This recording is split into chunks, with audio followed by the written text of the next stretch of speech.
ఐటీలో ఎంట్రీ కావాలా? Trainee software engineer గా అజా కోడింగ్ ట్యూటర్ లో 2 వీక్స్ ట్రయల్ పీరియడ్ లో వెంటనే చేరండి.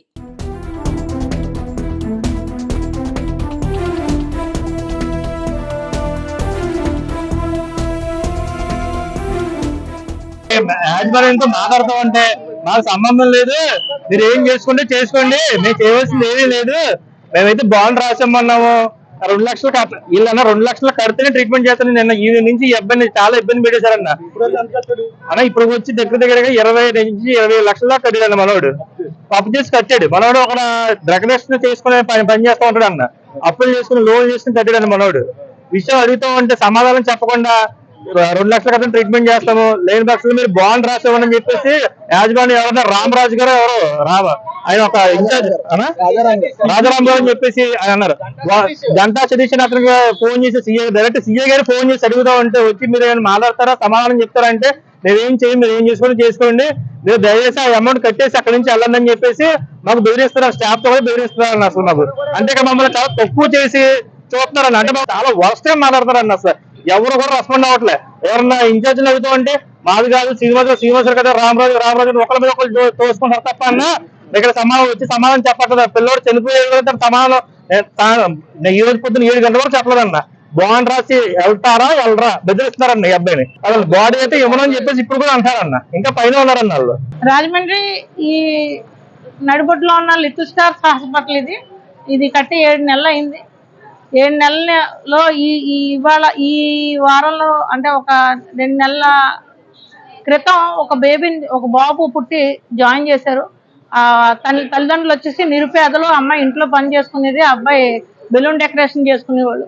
స్తోమత లేని వాళ్ళు ఇక్కడ జాయిన్ చేసిన తర్వాత బేబీ బతుకుతుంది, రోజుకి మీకు ఐసీయూకి 13,000, మెడిసిన్స్కి ఒక 10-15 వేలు అవుతాయని చెప్పి బతికేస్తామని చెప్పి జాయిన్ చేసుకొని రోజుకి 50, 60, 70 లక్షల రూపాయలు అలా ఇప్పుడు వరకు 27 లక్షల రూపాయలు కట్టించుకున్నారు.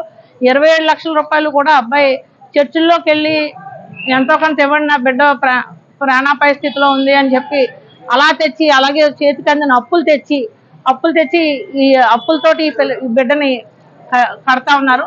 ఇవాళ తెల్లవారుజాము 4 గంటలకి బిడ్డ చనిపోతే బిడ్డని ఇవ్వడానికి, శవం ఇవ్వాలంటే 2,30,000 బిల్లు పెండింగ్ ఉంది. ఆ బిడ్డని ఇవ్వాలంటే మీరు దానికి బాండ్ రాయండి, మాకు ఇన్ని రోజుల్లో తెచ్చేస్తామని బిల్లు అని చెప్పి అప్పుడే బాడీని ఇస్తామన్నారు. దానికి నాకు ఫోన్ రాగానే వచ్చి అడిగితే యజమాని ఇప్పటి వరకు కూడా స్పందించకపోవడం, ఇక్కడ ఓన్లీ స్టాఫ్ మాత్రమే ఇక్కడ ఉండడం, యజమాన్యం ఇప్పటి వరకు బయటికి రాకపోవడం చాలా శోచనీయం. దీనికి వారి బంధువులు అందరూ కూడా వచ్చి చాలా అబ్బాయి అప్పుల పాలైపోయాడు, ఆత్మహత్య చేసుకుంటారు వైఫ్ అండ్ హస్బెండ్. బేబీని బతికించకపోగా తిరిగేసి ఇంత డబ్బును గుంజారు అని చెప్పేసి అన్నారు. రాజమండ్రిలో ఏ హాస్పిటల్ అయినా సరే మానవతతో కూడిన డాక్టర్లే ఉన్నారు నాకు తెలిసి. మానవత్వంతో కూడి ఇగో మేము చేయలేమమ్మా వైద్యం, మీరు గవర్నమెంట్ హాస్పిటల్ తీసుకెళ్ళండి అని చెప్తారు. అలాగే లేదు గవర్నమెంట్ హాస్పిటల్ కాదు, ఈ అబ్బాయి బతకడు కాబట్టి హోప్స్ తక్కువ ఉన్నాయి కాబట్టి మీ ఇష్టం, మీరు ఎక్కడికైనా తీసుకెళ్ళండి అని చెప్పే పరిస్థితి ఉంది. కానీ ఈ హాస్పిటల్లో బతికిస్తాము అని చెప్పి నమ్మిస్తా వీళ్ళు డిశ్చార్జ్ చేసేస్తామో, మేము డబ్బులు కట్టలేకపోతాం అని అడిగినా సరే డిశ్చార్జ్ చేయనివ్వకుండా ఏం అక్కర్లేదు తీసుకెళ్తే బయట చనిపోతాడు అని చెప్పి భయపెట్టి డబ్బులు తండి అని చెప్పి గుంజిన పరిస్థితి ఉంది. అలాగే చూసుకుంటే బిడ్డను చూసుకోవాలి, బిల్లు పెండింగ్ ఉంది అని చెప్పి అంటే బిడ్డను చూపించడానికి బిల్లు అడుగుతున్నారని చెప్పి అబ్బాయి దొంగచాటుగా మైనస్ జీరోలోకి వెళ్ళి అక్కడి నుంచి మెట్లు ఎక్కి పైకి ఎక్కి బిడ్డను చూసుకొని వచ్చిన పరిస్థితి ఉంది. అంత దయనీయమైన పరిస్థితిలో ఆ బిడ్డ చనిపోయింది. ఇప్పుడు చనిపోయాక వాళ్ళ పరిస్థితి చాలా దారుణంగా అప్పుల పాలు అయిపోయి ఉన్నారు. కాబట్టి హాస్పిటల్ యాజమాన్యం వచ్చి ఇక్కడ సమాధానం చెప్పాలని చెప్పి వారి బంధువులంతా ఇక్కడ కూర్చుని ఉన్నారు.